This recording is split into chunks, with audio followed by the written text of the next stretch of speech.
So I'm going to give an overview. I'm not going to explain the technicalities of 3D printing, virtual reality, and augmented reality, but I'm just going to give an overview of how it can help for the future education. Okay, so as Jayaprakash rightly said in the very first session, that kids today are born with the technology. So they get more engagement and interaction when it comes to the technology.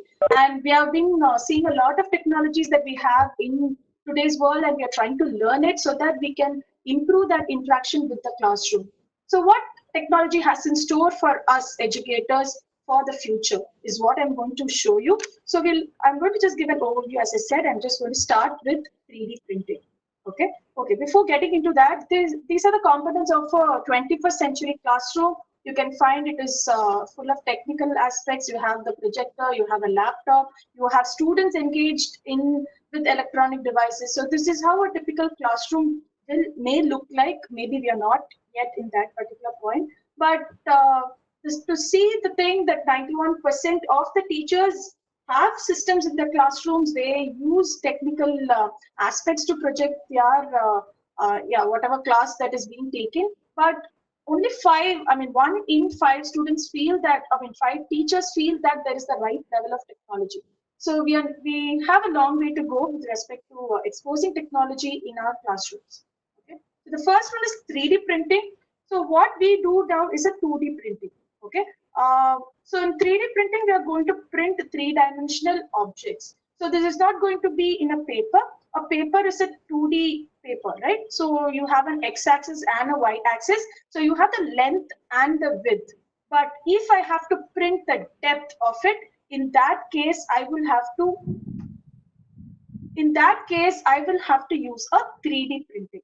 So for example, you can see, so a 2D printer will have a printout. For example, if it's an Eiffel Tower, I can have a printout like this. But if I want to have the depth information, so if I want to have this particular depth to be printed, for which I can use a 3D printer. So a 3D printer is going to use three axes: the X, the Y, and the Z axis also. Okay. So why exactly do I want 3D printing, or how can I really have 3D printing used in my classroom? So I can build a variety of models using 3D printing. So 3D printing can be used for any stream. A science teacher can use it to show the cross section of the organs. A chemistry teacher can use it for showing the compounds. So you can see the examples that are given over there. A geography teacher, an engineering teacher. So for each and every stream of education, 3D printing will be helpful, where you can build models, you can show them in your classrooms, you can expose students to touch and feel the models. They can really see how exactly that thing is. It is for that 3D printing will revolutionize the classroom. That is what I'm showing there in that picture. Let me show you a video of how exactly 3D printing will be helpful for students. So the next topic is virtual reality. We would have seen virtual reality hubs in malls, you would have seen where they wear a wearable device wherein you are taking to a very virtual environment where you can actually be there and do that. Okay, that is exactly is virtual reality. So it is a three-dimensional and it is a computer-generated environment where you can be there as a person and interact with it. So whatever that is around you is imaginary. It is virtual. So virtual reality means actually being close to reality. Okay. So there's nothing in real except you, but you as a person can interact with that particular environment. So here there is an example. So this picture was in the Wikipedia, wherein they have come up with, they're testing an environment that is actually a lunar habitat, where they're trying to test a fire extinguisher. We can't really go there and test. In situations like that, we can interact with that situation, we can simulate that environment around us, and we can interact with that situation and know how exactly it is. This same feeling can be given to a student when they really they can't go and experience that in person. So for example, if you're teaching history, if there is an environment which is simulated of a battleground, and they are made to be there and experience how exactly it is, it is going to take the students' imagination and their understanding to a very different level. Okay, that is what virtual reality can help the student to experience. Okay, so VR in the classroom it is being implemented and tested in few classrooms. I'm going to show you a video of one such experimentation.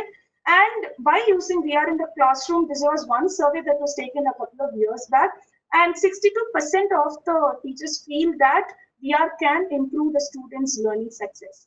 Okay, so they can really visit some imaginary environment where they will be put up into, and they will be easily engaged with an environment and also learn the concepts associated with that environment very easily. Okay, so let me show another video. So you would have seen how interested the students were. They're all studying mathematics. You would have seen how interested they were when they were able to find the z-axis, z, y, and the z-axis in that particular VR. So since it is giving a three-dimensional environment, they're all very excited to see that, just to explore that the third axis. Okay, so that type of an excitement VR can bring into our classrooms. And the next one is augmented reality.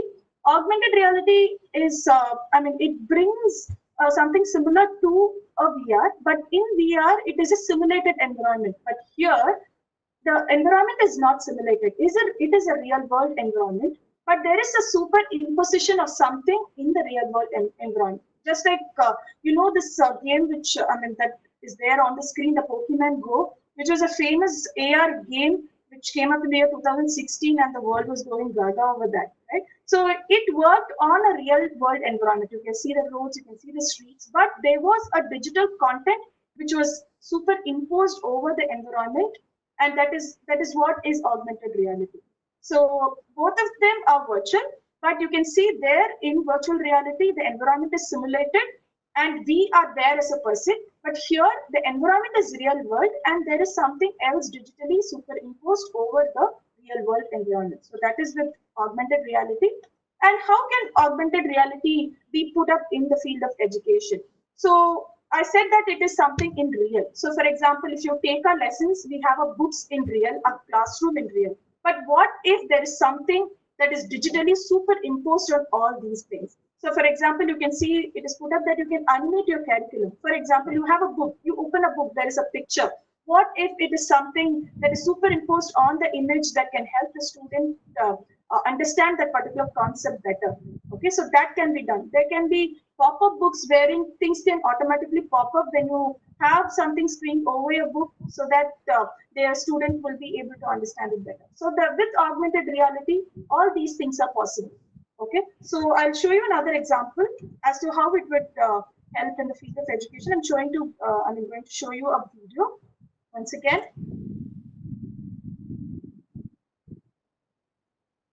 So this is how we can implement AR. So it was one simple example. You can use it in any stream. As I said, you can just have pop-ups like that coming up. You can rotate it. You can see the three-dimensional view of whatever that is there in front of you. So it obviously helps the student to learn better. And a decade back, with the technology that we are using right now was a very big thing, but we have come a long way of using technology in today's classroom. So these are something which are already being started in few places, but to reach this point of using these technology in our classroom is anyways going to take time, because it involves a lot of cost, because it has hardware and software sophisticatedly written only for these things. So it obviously involves cost. So not everybody of us or every classroom can afford to have this technology. But still, we can always dream that this will come into reality. This will be in our classrooms one day. Okay, and I just wanted to show you one small news that I read yesterday, that it came up. This pandemic has actually given us chances to explore what is possible with technology, isn't it? So I saw this news article where he's an engineer, he's a mechatronic engineer. So he was stuck up in Pune. He's a Tamilian who was stuck up in Pune. He couldn't come home. So with whatever he has built a 3D printer. You can find out the things that he has printed using a 3D printer.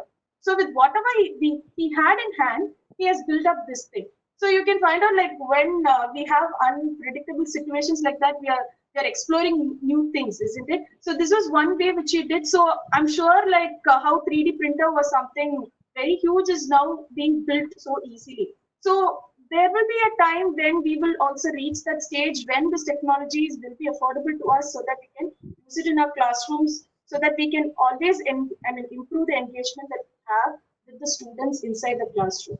So that's it